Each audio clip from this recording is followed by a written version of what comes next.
Hello and welcome to the Wisconsin Council of Churches, Wisconsin Clergy Survey webinar. We're going to wait just a few moments here for folks to get logged in. It is good to have you with us today. If you have questions as we go along, feel free to use the chat window to share those. While folks are logging in, feel free to go ahead and introduce yourself. I'm Kerri Parker. I'm the Executive Director of the Wisconsin Council of Churches, and it is good to see so many familiar names coming through the chat box. And I am glad that our resources have been a support and a help to so many of you in your ministries. We have been working on COVID-19 since the beginning of the pandemic showing up in Wisconsin. It started with us doing a webinar on how to do low touch worship and pivoted very quickly into helping churches figure out how do we get worship online.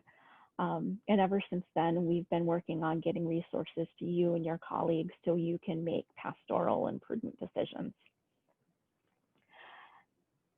All along the way, we've been focused on the population here in Wisconsin, but we know that there are folks around the country who have been using these resources. And so we're grateful to have you here with us as well, from denominations, from parachurch organizations, from people who are dedicated to helping pastors and churches figure out how to do ministry in this time, how to be resilient and keep up their energy and their spirit for the work.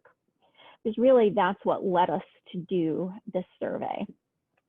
I'm glad today for the help of the Reverend Sarah Moore-Noakes, who is here in the background offering technical support. She's keeping an eye on the chat window. I'll be presenting for about 30 to 40 minutes today on the survey results and the findings. Sarah will be watching the chat window and feeding me questions along the way or big trends in our questions. And then we'll make sure we reserve at least 20 minutes for question and answer time at the end. So again, don't forget to use that chat window if particular topics pique your interest. So let's get started.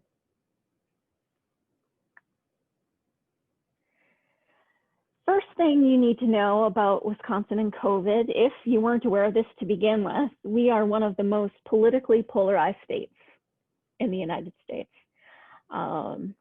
Which makes for a really interesting ministry environment and makes it really interesting to be doing ministry in the middle of a pandemic.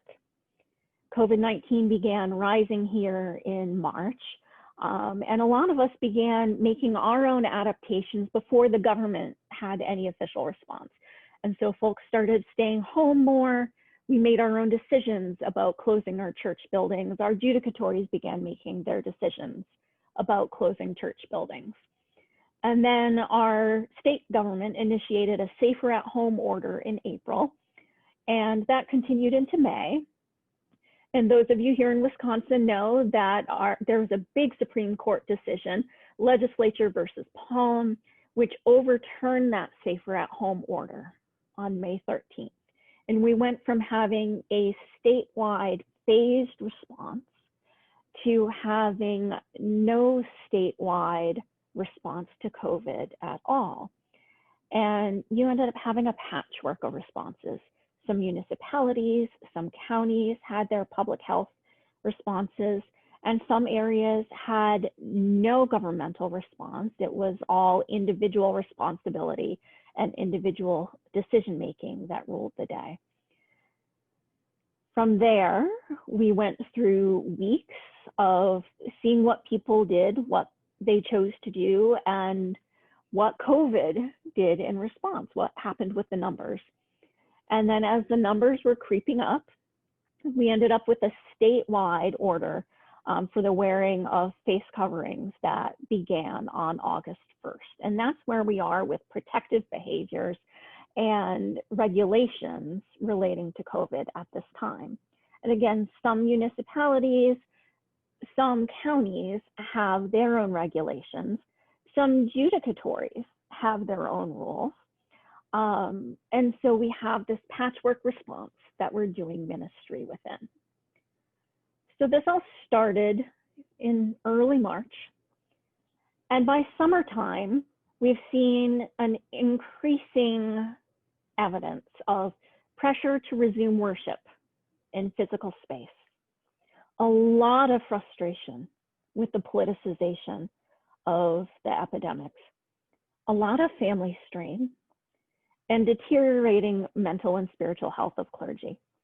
Council staff runs weekly clergy drop-in hours. We do phone consultations with clergy, with church councils.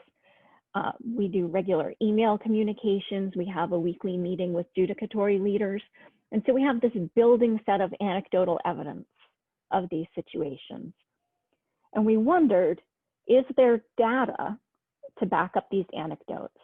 And so that's how we decided to get to running a survey this summer, this July. How does the perception match up with the data? We kept the survey open for a month, running on Google Forms. We ended up with 434 respondents from 17 different Christian traditions, and not all of them were our members. The ELCA had the biggest set of respondents, which is perhaps not a surprise in Wisconsin. We have a bunch of synods in Wisconsin. UCC was the next set, and the United Methodists after that. And then it keeps going beyond that. 11% of respondents chose not to identify their tradition.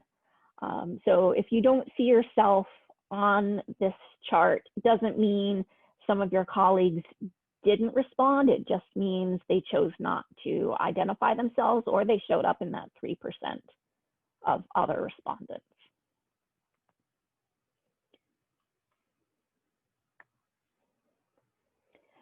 The first set of questions we asked had to do with how you're gathering. How do you gather for worship? How do you gather for meetings and formations and fellowship? What's happening with community ministries through your building? Because those are the most common questions folks are asking, and that's actually the most common question we get in media inquiries as well. A lot of folks are saying everybody else is gathering for worship. Well, as it turns out, not everybody else is gathering for worship in physical space.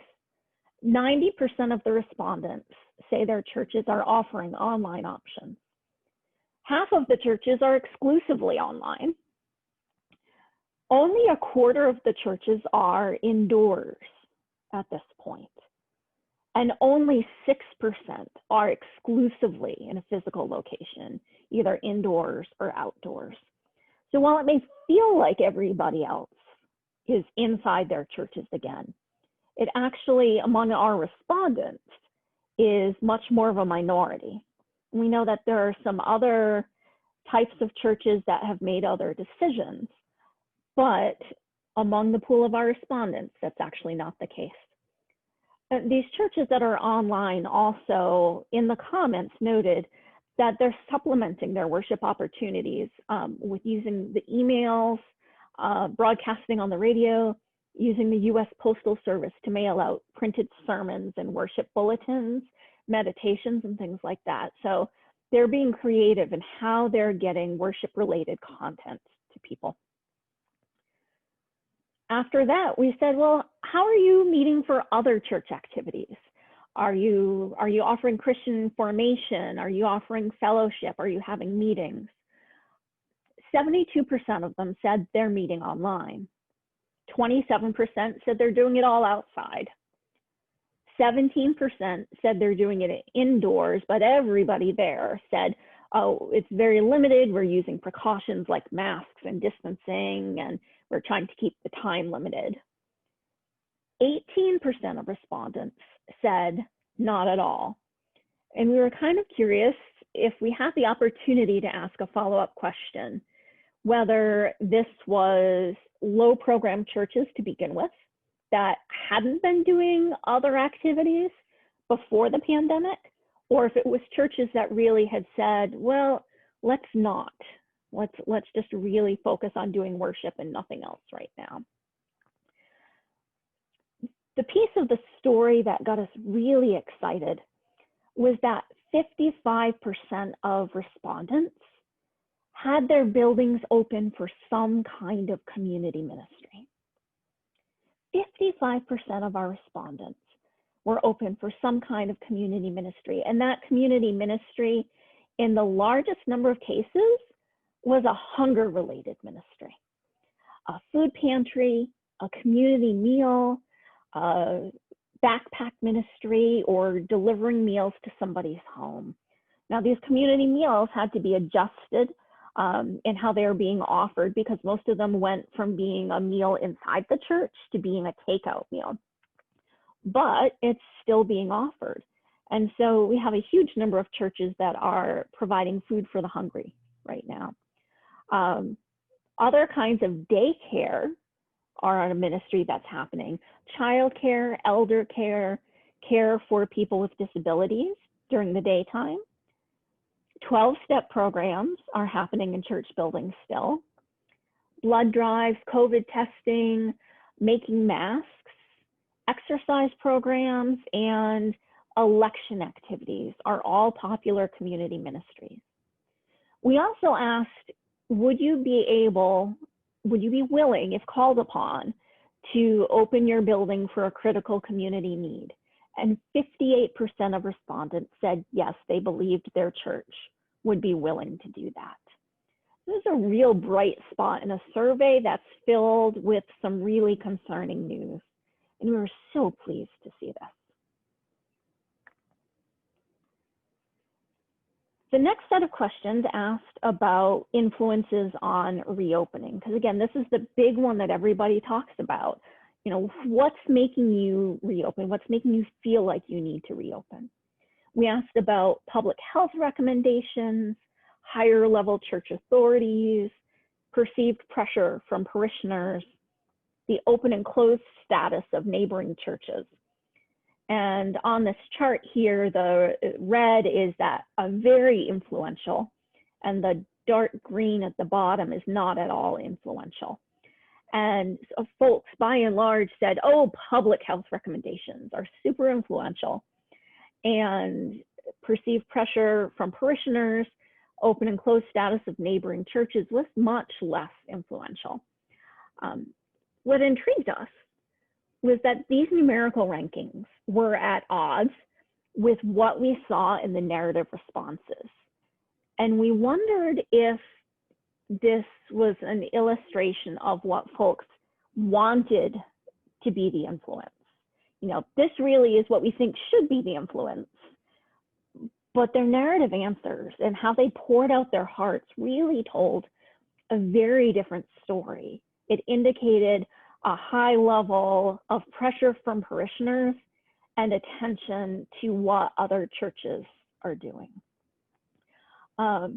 In the narrative responses to this particular question, folks also mentioned the health and well-being of medically vulnerable people and connections to the church community for those who have low and no technological access as being influencers in their decision-making.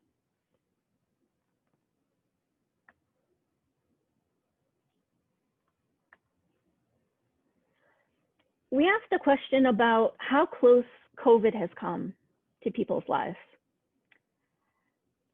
We asked if they'd had COVID themselves, or did they know someone who'd had COVID. 2% had had COVID themselves. Folks gave a range of responses in terms of if they knew somebody who was one of these long haulers, or someone hospitalized or recovered at home. 11% of clergy knew somebody who had died because of COVID. So this was a family member, a parishioner, a close friend, or a colleague, not just, oh, an acquaintance, I've heard of somebody. The number that we really appreciated was that 60% knew somebody working in COVID response. And we think this is a really strong pool of contact with the pandemic, of folks who can say, this is real, this is serious. And we wonder how we can leverage that. We don't have any great answers yet, but that's a question we might pose to you. How can you build on that connection and that knowledge? It's not at all distant from us.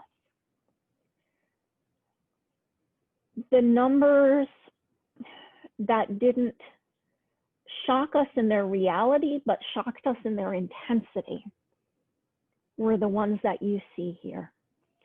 And we've been talking about them nonstop since our survey closed and we assessed this data. 10% of the clergy answering the survey had experienced a threat to their employment related to their COVID-19 ministry decisions. Now, these were direct and indirect threats, things like withholding giving or threats to, if you don't make the decision I want you to make, I'm not going to give. Or if we don't go back into the building, we're going to stop giving. There were threats to begin gathering without the pastor. There was pressure to begin giving up pay and contracted benefits. There was one pastor who said, I felt like I had to appease them. They actually used the word appease by giving up 2 weeks of my vacation. Parishioners questioning the pastor's productivity because they couldn't go into the nursing homes or the hospitals and they weren't being seen in the church building. 10% of our clergy are experiencing this precarity in their employment in a time of great economic distress. The other number, which was equally disturbing, 25% of the clergy surveyed had seriously considered retiring or resigning due to ministry stressors in the time of COVID. You heard comments like, it takes us twice as long to do half as much. I'm damned if I do and damned if I don't. You saw a lot about moral injury in the comments. Can I live with myself if I have to go back to worship, if I'm pressured to go back to worship and somebody dies or becomes seriously ill with lifelong consequences because of allowing worship to happen? How could I possibly live with myself if I have to do that funeral? It's hard to stay healthy in these ministry conditions. People feeling vulnerable. Lots of comments about family care and isolation. There was a lot about gender in here, particularly people feeling like they may not be able to continue in ministry if they're the primary caregiver for children. They may have to defer continuing employment to their other spouse. Preparing for ultimatums. What will I do? If they say I have to do this, then I will do that. And you can imagine the kind of toll it takes on a person to be constantly reevaluating that. And a lot of folks just asking, how do I do church differently? Am I prepared to do church differently? And having to make that calculation in their head. We did an equity analysis. Geography-wise, it was an optional response. 5% of the respondents were based in Madison. 8% were based in Greater Milwaukee. And 72% identified a location in the balance of state. We feel like we got a decent representation of the geography of the state. It wasn't biased towards cities or south or north or anything like that. On race and ethnicity, it wasn't a core question of the survey. We felt like it was really important to maximize confidentiality. And unfortunately, in some of our judicatories, if you identified that you were a clergy of color, that would void your confidentiality. So we didn't ask the question. Now, we were able to identify 7 clergy of color serving in historically Black and Hispanic churches. Clergy of color serving predominantly white churches are a reality in Wisconsin, but the number of respondents are unknown. And so we know this is an underaccount.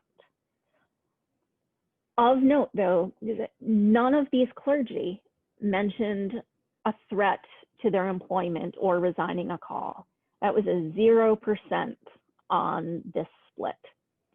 The judicatory was the highest influence on reopening, because in the historically Black denominations, it's the bishop's decision, and those churches are shut down for right now. In the narratives, they had a high respect for the CDC, public health, and the severity of the pandemic.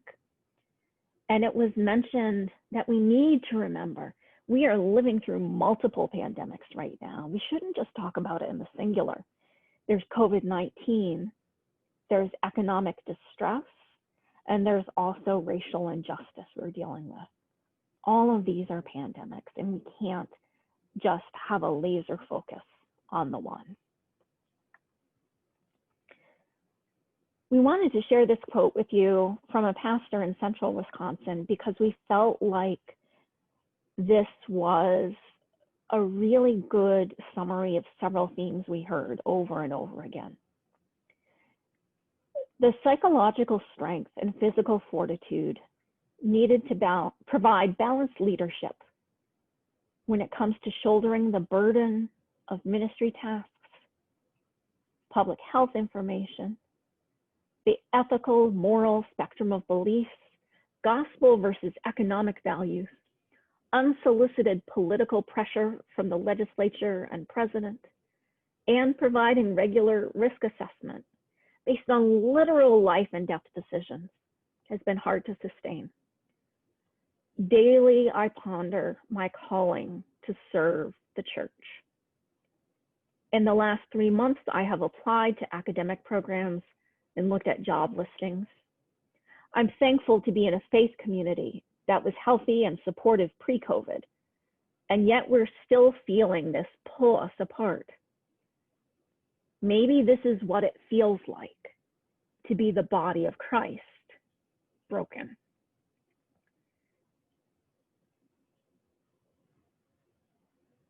This is not an atypical comment. We have multiple pages of comments from dozens of clergy members speaking to these themes. Some of them wanted to remain entirely anonymous, said we could use their quotes if we stripped out their personally identifying information. Some said use the whole thing. And some said keep it within the council. You're not allowed to use it outside of the council in your reports, but you can use it among your staff to help you understand our situation. There is a great deal of grief and strain out there, and this is an illustration just from one of these clergy members.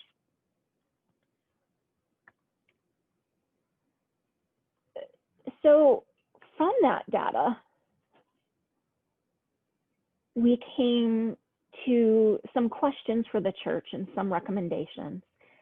And we put these together in 5 groups of themes. And these are laid out in some detail in the written report. I'm going to go through them at a high level for you. And then we can get to any more questions that you have, and we can discuss this in a little bit more detail. So the first one has to do with focusing ministries to meet the deepest need. The second one has to do with collaboration. The third one has to do with care for the pastor. The fourth one has to do with making permission-giving ministry space. And the fifth one has to do with creating networks of care, networks that will resource the whole church. So first of all, focusing to meet the deepest need. There's a real risk here of mapping our usual patterns onto a new medium. If we're a low program church, we stay a low program church online. Or if we're a high program church, we stay a high program church online, instead of thinking critically about the opportunities offered here. There's a lot of consumerism at play in this moment. Well, what do I want? What does my church want? I want this program. I want my youth cared for, etc. We know COVID's continuing. We know there's a whole lot of Zoom fatigue. And here in Wisconsin, we know that the weather's about to shift, and there's a limited amount of time that folks are going to be able to have programs outside feasibly. that people are going to be able to be bundled up for. Barna also came out with a survey recently in which they talk about what folks feel like they need from their churches, what kind of support they feel like they need. And they ranked prayer and emotional support, biblical message, and community. And of those three categories, they said prayer and emotional support was their deepest need for support from their church. So we wonder, key questions for the church here.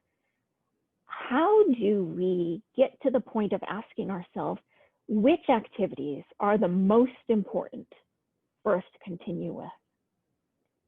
How do we encourage local innovation?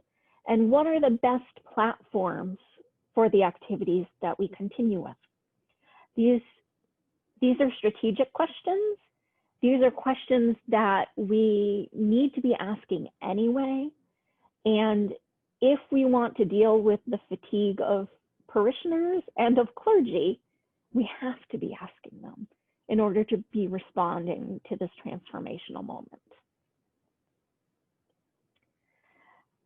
Our second theme is about collaboration.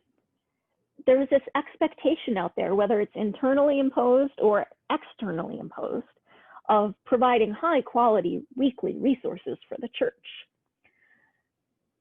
We also have this individualistic, atomistic ethic where like you have the pastor and the church and they're a thing, right? Which is very congregational.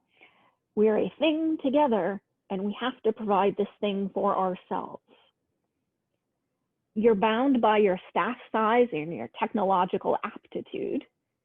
And only occasionally have we seen some examples of peer-to-peer support. And so we think the key question here is, how can we make it more normative to collaborate, to deal with the isolation of clergy, to have pastors collaborate, to have networks of churches collaborate on worship resources, on program resources. So each person doesn't feel like they have to put out high quality resources every week on this treadmill, that they can take a break, that they can have a breather, so they can get a vacation, so they don't have to feel like they have to do it all. And this is huge, but it means breaking down this norm that I am responsible for this thing, or that my pastor is responsible for this thing. If we don't do it, this burnout level that we're seeing is only going to progress and nothing good is going to come of it. But if we can find ways to collaborate and help make it more the norm, what will happen? What will the Holy Spirit do in terms of creativity, because we're sharing ideas and workflow and letting the Spirit breathe in the midst of community? The next area has to do with care. And so we have this theme of eroding trust between clergy and congregations. I've mentioned this perception of not being able to take time off if folks don't feel like they're perceived to be working. If I take time off, it's only going to be worse. And who's going to do all of this online worship stuff if I'm not there? I mentioned the family care struggles and disparate gender impact. There's also a culture of shame and secrecy in some areas around seeking support, mental health support, taking meds if that's what you need, seeking a spiritual director, just saying, I can't. And how do you get at that? We really think that some of it means putting clergy and their family in a matrix of community care that gives them the time and the space they need for healing and spiritual growth and creativity, even when travel is limited. There's a certain setting apart that comes with the vocation. But if it comes with too much othering from the community, you lose the sense of the pastor being human. And so how do we communicate and structure generous care for the pastor? And taking Sabbath, taking leave if needed, not as a deficiency on the pastor's part, oh, did you hear they had to take leave? But as an indicator of community wellness. Oh, we noticed our pastor needed leave because they were getting crispy. And so we granted them some leave. That quotation from the pastor I shared earlier, the long quotation, the pastor spoke with their church's leaders and they gave that pastor multiple weeks off. Now, I can't say that's what's going to happen in every congregation, but what would it be like if we could create that culture where the pastor can ask and be granted the time they need? And then we absolutely have to focus on normalizing the regular use of mental health resources and spiritual direction, because we are not going to make it through this crisis if we keep pretending we have it all together, because not a one of us does. There is no clergy member that yet has a PhD in pandemic ministry. It's not been invented yet, and even if they did, they would still need mental health resources and spiritual direction. The next two reflections have a little bit more to do with the wider church, but I think it's still applicable for the local church. We thought about traditional practices and norms. So many of our structures are already precarious. COVID has accelerated and intensified changes that were already happening. And there's a lot about survival floating around. Is my church going to survive? Am I as a pastor going to survive this? Is this judicatory going to survive? And what we've been reflecting on is that we've been so focused on survival that we need to think more deeply beyond the practical ministry concerns and continue to think theologically. All of our ologies are being challenged in this moment. You see in some places the sacramental theology bubbles up first with its intersection with the practical. But our missiology is right there. If our ecclesiology is weak in a time when we can't be together, that's certainly going to show up. All of our ologies are being questioned right now, and we need to dig into that. Some key questions for the church are, will we allow this exile to reshape us, or will we just try to walk right back into our buildings and pretend nothing happened when so much has happened? And can all of these church bodies envision some exploratory ministry space in partnership with the Holy Spirit? Different polities have different space for that. But if we don't make some space, we're going to find out that we have wasted a huge opportunity. And then the last recommendations here have to do with curating new resources together.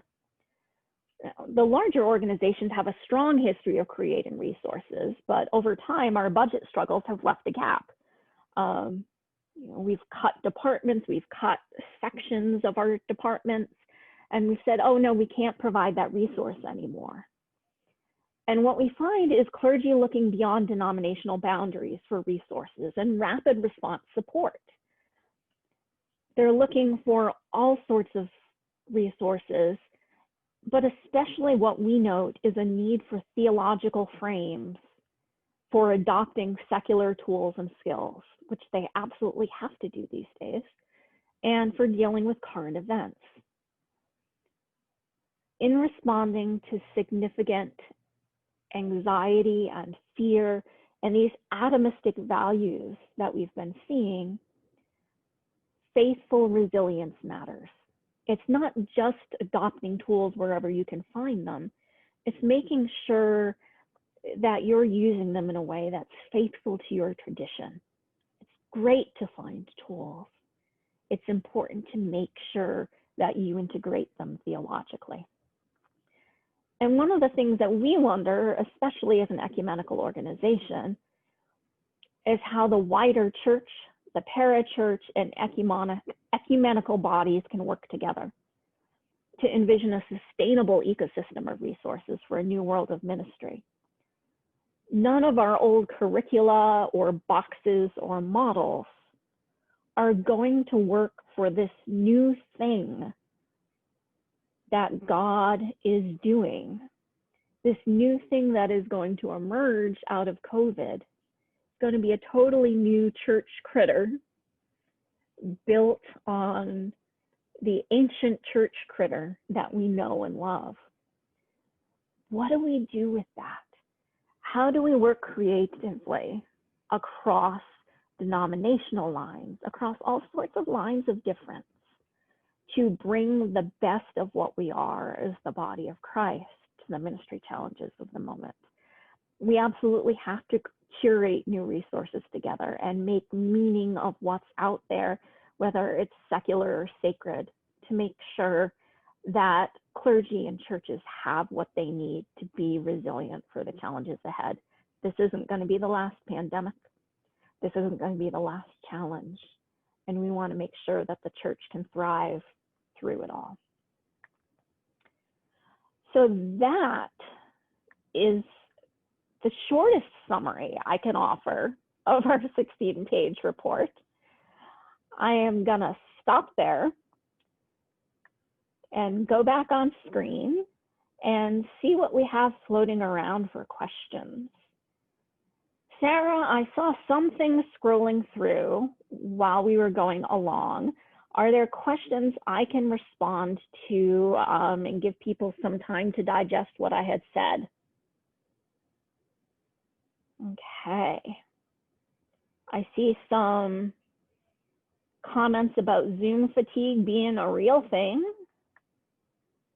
Definitely validating that.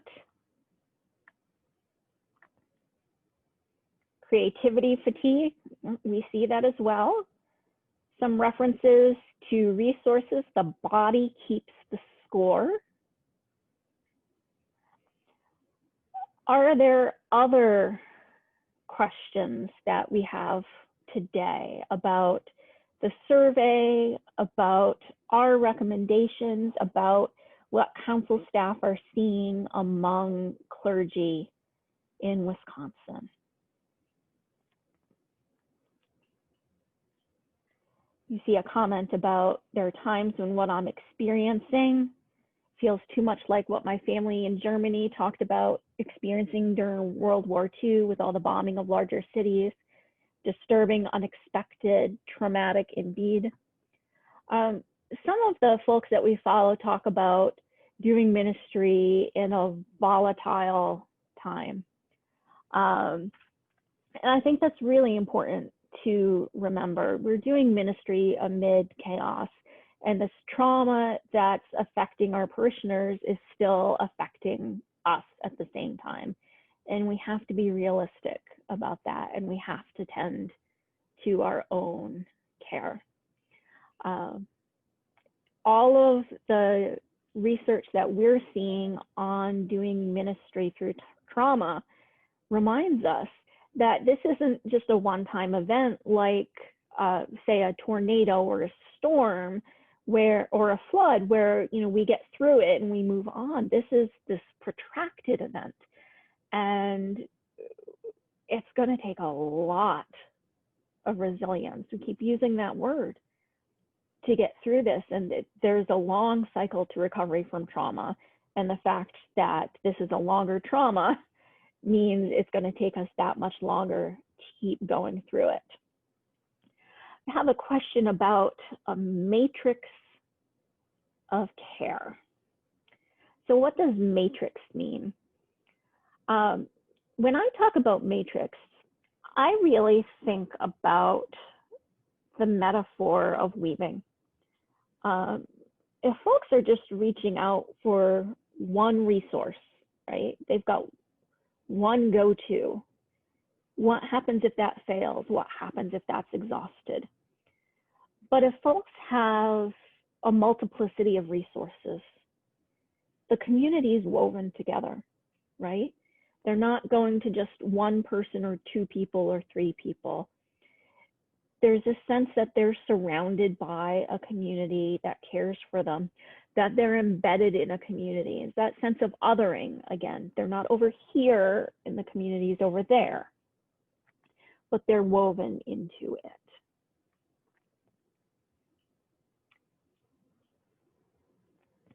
Reading down the questions here. Am I seeing a way we can support each other in a real way? Is that something the council can help us with, or is that too vague? So one of the things that we're doing as a follow-up to this webinar is when you receive your email, you'll also get invited to a conversation group about these findings. And you can choose which group you would like to be a part of and just RSVP to it.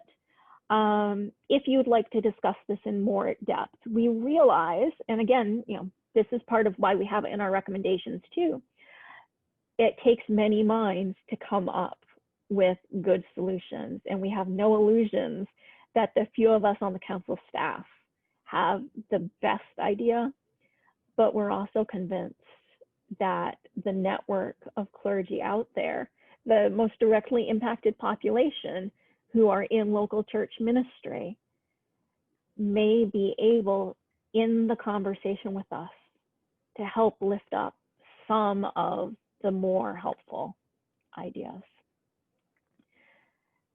Do we have any information about what other measures might come from our state if the COVID numbers don't go down? So we're on the phone regularly with Department of Health Services staff and other folks around the state. And I will say they're very cautious about sharing the maybes. I think partially because of the politicization of the pandemic, and partially because there are so many variables embedded in the maybes. Everybody is very realistic that the numbers are likely to go up this fall with higher education and elementary education and the high schools being in session, and so much more intermingling of people, and also more being indoors as a whole. This is what the virus is built for. The more people interact, the more viral spread we'll see. And the question is, how much are we willing to modify our behavior? And how much are we as pastoral leaders able to help model and encourage that modification to help modify the results? So do I have any information? No. Do I have a lot of hopes? Yes. So there are things that can be done, but they're not very likely. So I'd say keep working on those protective behaviors. How do we share the strain we are experiencing as leaders with leaders and members who are experiencing these pandemics as well, and also with people who feel that COVID is a hoax, or at best not as serious as I, pastor, think it is? I think one option is to share this webinar. If you feel bold enough, the written report is going to be available to you. You could share it. The recording of this webinar is going to be available to you. You could share it. All of our other webinars are up on our YouTube channel in a COVID playlist, and those are shareable. I think it's always possible to find a way of sharing the strain while separating it from the issue. It's, it's a very tactful conversation. If you have a pastor parish relations committee that you trust, that would be also a place to go, because those folks should be your advocates. But that is a heavy heavy load. And that is also a place to go with a spiritual director or a mental health practitioner you're working with. I'm looking along here. How are churches and judicatories using retired clergy, interim clergy, et cetera, to help provide respite? That is a great question. And I would have to defer to judicatory leaders on that because I've not seen a systematic move on that. I will note on those questions of thinking about retiring or resigning call, that goes from first call pastors to post-retirement pastors who are filling in as bridges and interims, et cetera. And so we have to realize that the burden on retired clergy who may feel like they weren't prepared for ministry in a time like this, with all of the digital requirements, some of them feel like they're ready, and some of them are like, no, I'm done with ministry. I'm done with this stuff. I am not prepared for this. So we have to be ready for that. On the other hand, recording sermons, things like that, those might be options. Scrolling down, concern that the need for creativity is happening at the same time we're feeling anxious and depleted. How to pull people out of the anxious brain to be creative for resilience? It's a wonderful question. And I think that invitation back into community and away from isolation is part of it. I mean, I'm an introvert and I realize the hazards of inviting people into community when they might not feel like they have the energy for it. But I think there's some kind of alchemy that happens when you get people together. So at least it's not just their ideas, and you can lean on one another. And maybe the first few efforts together aren't brilliant or organized or the smoothest ever, but maybe it's a beginning and it gives them enough breathing space that future efforts will be. There are questions about other helping professions. I don't have data on the other helping professions, and that is a good question about that. And that is worth asking, and I think I'll go do some snooping on that and see if I can do some follow-ups.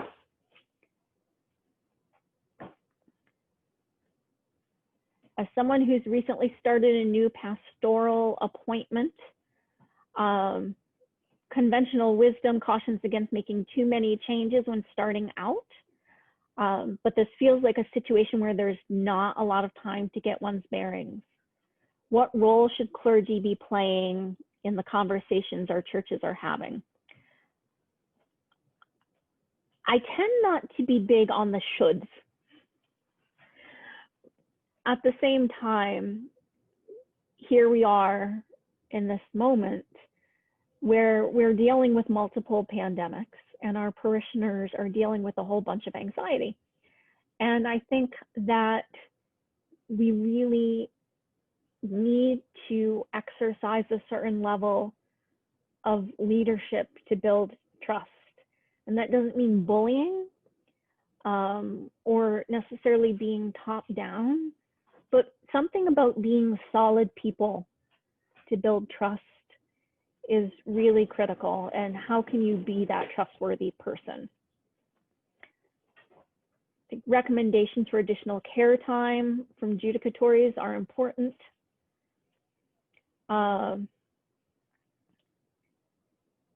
Thank you to the pastor who just had a vote from their church council for a donation to the Wisconsin Council of Churches. That is much appreciated. We've got a question about what other churches are doing to modify ventilation systems.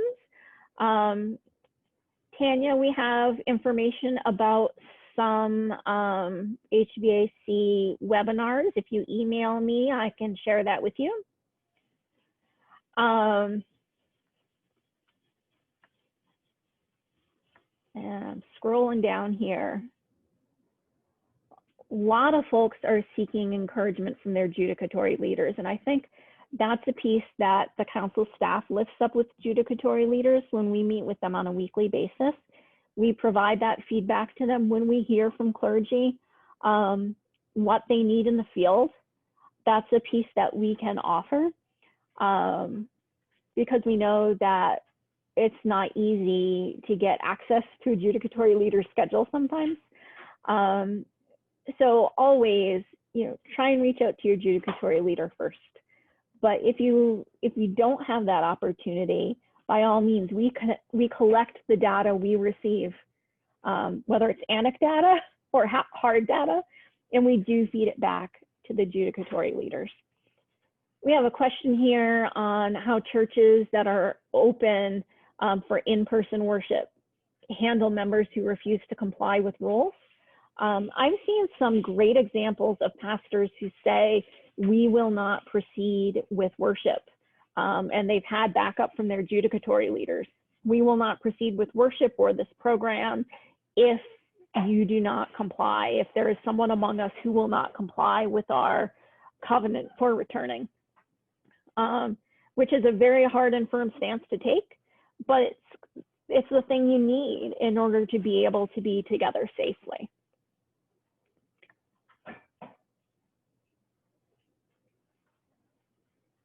And there's a comment here again, when the judicatory has your back, it is so much easier to face resistance.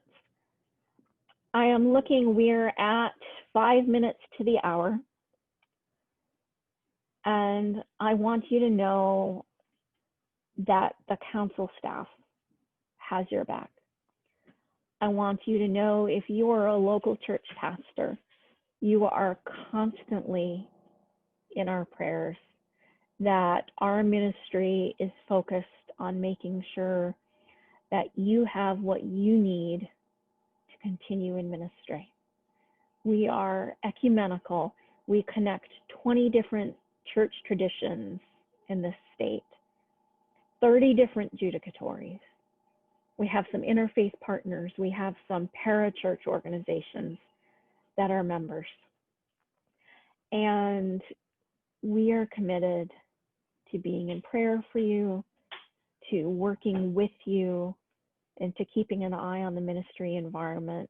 So with any luck, we can be 1 or 2 steps ahead in providing the resources you need. I'm going to drop my email address, which I know is always a hazard, but I'm going to drop my email address in the chat box. And that is available to you. If I start getting spam, I'll forward it back to you. That is available to you for ministry questions. Every Wednesday at 3 p.m., we have a drop-in on Zoom.